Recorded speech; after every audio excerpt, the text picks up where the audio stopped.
Hi అండి, ఈరోజు ఉగాది సందర్భంగా చేసుకునే పరమాన్నం రెసిపీ చేస్తున్నాను. ఈ పరమాన్నం రెసిపీని కుక్కర్లో చాలా ఈజీగా అలాగే గట్టిపడిపోకుండా టేస్టీగా ఎలా చేయాలో ఈ వీడియోలో చూడండి. ప్రాసెస్లోకి వెళ్ళే ముందు ఈ వీడియోకి మర్చిపోకుండా ఒక లైక్ ఇవ్వండి. కుక్కర్లో 2 కప్పుల వరకు బియ్యాన్ని తీసుకున్నానండి. ఏ బియ్యమైనా పర్వాలేదు.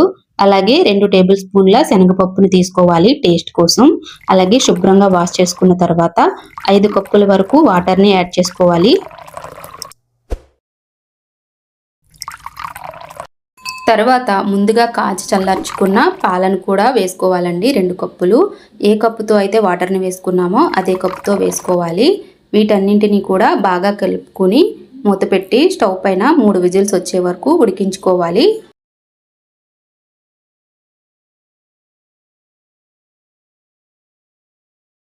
ఇప్పుడు వేరొక ప్యాన్లో బెల్లాన్ని కరిగించుకోవాలండి. నేను బెల్లాన్ని 2 కప్పుల వరకు తీసుకుంటున్నాను. 2 కప్పుల రైస్కి 2 కప్పుల బెల్లం అయితే సరిపోతుందండి. కొంచెం షుగర్ యాడ్ చేసుకోవచ్చు. తర్వాత కొంచెం వాటర్ని వేసుకుని బెల్లం కరిగితే సరిపోతుందండి. ఎందుకంటే ఈ బెల్లంలో చెత్త ఏమైనా ఉంటే వడగట్టుకుంటే పోతుంది కాబట్టి ఇలా చేసుకోవాలి. డైరెక్ట్గా అయినా వేసేసుకోవచ్చండి. బెల్లం ఇలా కరిగితే సరిపోతుందండి.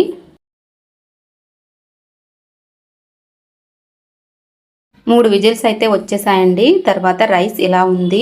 సో దీన్ని మనం బాగా కలుపుకోవాలండి. మెత్తగా స్మాష్ చేసుకుంటే పరమాన్నం టెక్స్చర్ అనేది బాగుంటుంది.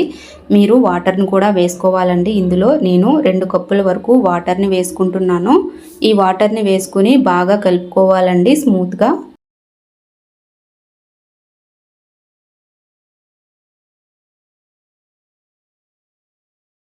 ఇదంతా మీరు స్టవ్ని లో ఫ్లేమ్లో పెట్టి వేసుకోవాలండి, లేకపోతే కింద మాడుతుంది. ఇప్పుడు మనం కరిగించుకున్న బెల్లాన్ని కూడా వేసుకుని బాగా కలుపుకోవాలండి. కొంచెం పల్చగా అయ్యేంత వరకు కూడా బాగా కలుపుకోవాలి.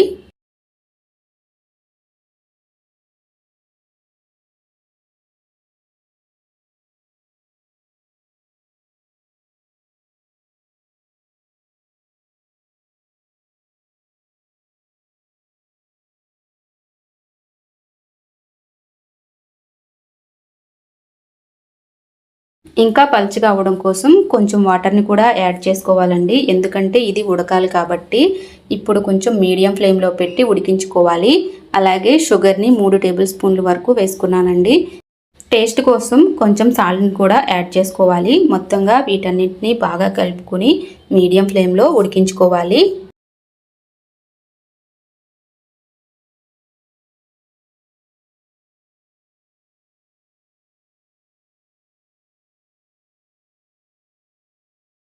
చూడండి, ఒకసారి ఇలా బబుల్స్ వచ్చేలాగా ఉడికించుకుంటే సరిపోతుందండి.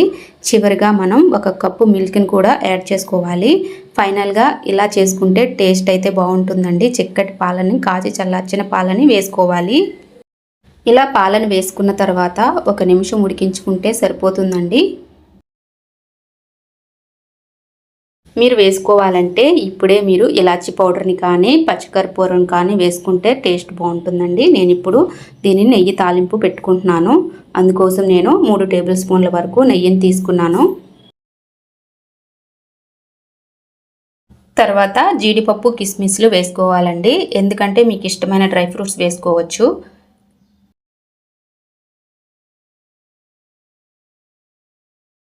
చూడండి, ఇవైతే బాగా ఫ్రై అయిపోయాయి. ఇప్పుడు వీటిని పరమాన్నంలో వేసుకోవాలి. వేడిగా ఉన్నప్పుడే వేసుకుంటే పరమాన్నం రెసిపీ అనేది చాలా నెయ్యితో కూడుకుని చాలా బాగుంటుందండి. టేస్ట్ అయితే ఎక్సలెంట్ ఉంటుంది. పరమాన్నం మొత్తానికి కూడా నెయ్యి అంతా బాగా పడుతుంది ఇలా పోపు వేసుకోవడం వల్ల.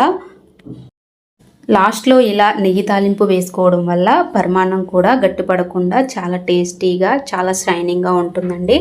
ఇలా మీరు ఈ ఉగాదికి ఈ పరమాన్నం చేసుకుని దేవుడికి నైవేద్యంగా పెట్టండి. చాలా బాగుంటుంది. ఇలా కుక్కర్లో చాలా సింపుల్గా కూడా అయిపోతుంది. పరమాన్నం ఈ క్వాంటిటీలో చేసుకుంటే మీరు పక్కింటి వాళ్ళకి కూడా చిన్న కప్స్తో ఇవ్వడానికి చాలా బాగుంటుందండి ప్రసాదంగా. ఈ పరమాన్నం వీడియో ఎలా ఉంది అనేది మీరు కంపల్సరీగా కామెంట్లో చెప్పండి. అలాగే ఈ రెసిపీకి ఒక లైక్ ఇచ్చి ఛానల్ని అయితే సబ్స్క్రైబ్ చేసుకోండి. ఇలాంటి మంచి మంచి టేస్టీ రెసిపీస్ కోసం ఛానల్ని అయితే ఫాలో అవ్వండి. థ్యాంక్ యూ ఫర్ వాచింగ్ అండి. Bye bye.